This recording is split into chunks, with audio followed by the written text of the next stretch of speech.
육체의 연단은 약간의 유익이 있으나 경건은 범사에 유익하니 금생과 내생의 약속이 있느니라. 디모데전서 4장 8절 말씀. 아멘.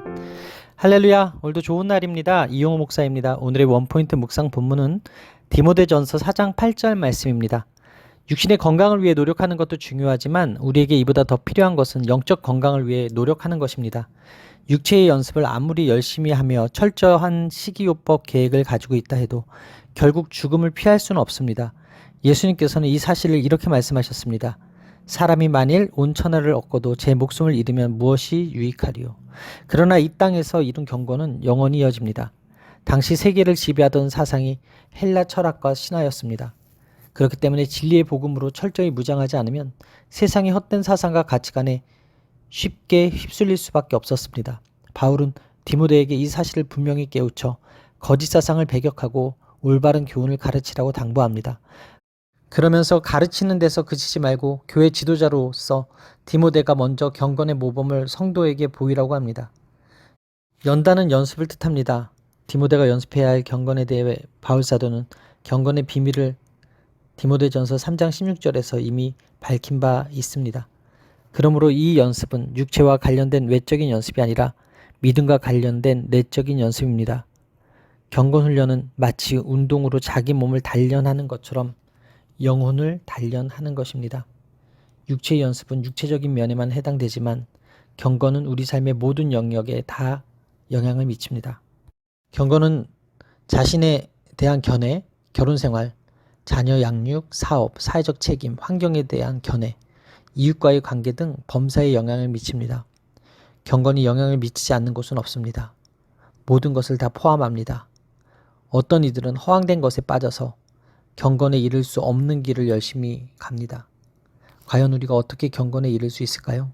그것은 모든 사람, 특히 믿는 자들이 구주이신 주님께만 소망을 두는 것입니다. 육신적이고 물질적인 것들은 일시적이지만 하나님의 말씀은 영원합니다. 말씀을 전하고 스스로 말씀에만 전념하는 것이 주님의 경건한 일꾼이 되는 길입니다. 따라서 오늘의 원포인트 메시지는 경건한 일꾼이 되는 길입니다. 오늘의 삶의 적용 포인트는 경건 훈련을 게을리하지 않겠습니다 입니다. 오늘날 세상은 인스턴트 음식의 편리함으로 대표되는 즉흥 문화에 푹 빠져 있습니다.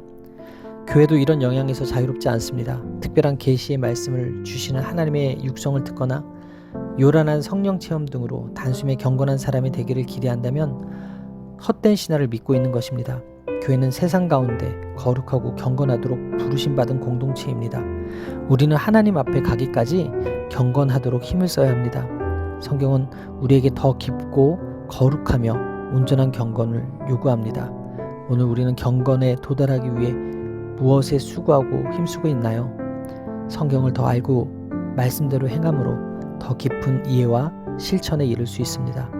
자신을 말씀 가운데 연단시키는 사람의 기도는 시간이 지날수록 더욱 깊어지고 그의 삶은 더욱 온전해지며 그 지식은 더욱 풍성해질 것입니다. 이것이 바로 경건한 일꾼이 되는 길입니다. 기도하시겠습니다. 주님, 오늘 제게는 주님의 도우심이 필요합니다. 제 삶 가운데 이 영역을 변화시켜 더욱 예수 그리스도를 닮아가길 원합니다. 제게 주신 모든 것을 감사함으로 받고 날마다 경건의 훈련을 쌓아 말씀과 기도로 거룩을 이루어가게 하옵소서. 경건을 잘 훈련하고 연습하여 하나님의 축복의 약속을 받아 누리는 제가 되게 하여 주옵소서. 이 모든 말씀 살아계신 예수 그리스도의 이름으로 기도합니다. 아멘. 할렐루야. 오늘도 최고의 복을 받았습니다.